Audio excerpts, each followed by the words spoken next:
Ang bulubundukin ng Sierra Madre, maraming pakinabang sa probinsya ng Quirino.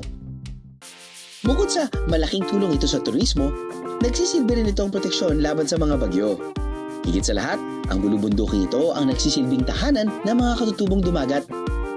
Sa pagbisita namin sa kanila, napag-alaman namin na OA pala ang pagiging resourceful nila sa pagluluto. Gamit po namin ay yung mga balat ng kahoy. Ito po kasi ang nagsisilbing kaldero. Na-invento po ito ng aming mga ninuno kasi nung panahon ay wala silang kaldero. Ngayon po na kami ng henerasyon, ganito rin po ang ginagamit namin. Gumagamit sila ng sariwang balat ng puno ng lapu-lapu bilang lutuan. Kapag kasi sariwa ang gamit, hindi ito basta-basta masusunog at pwede pang magamit ulit.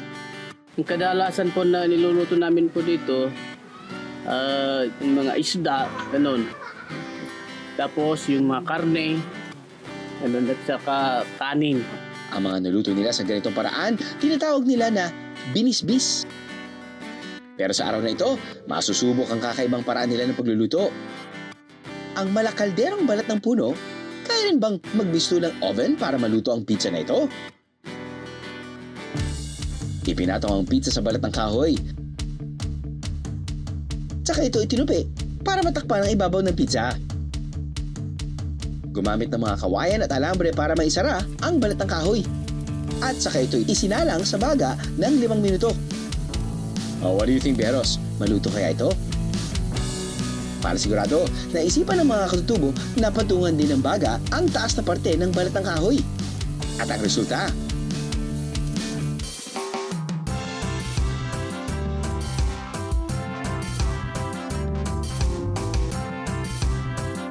Hindi naman po siya masyado na over sa pagluto. Mga katamtaman lang po siya. Naging successful naman yung paggawa natin ng kwan. winner, winner, pizza dinner!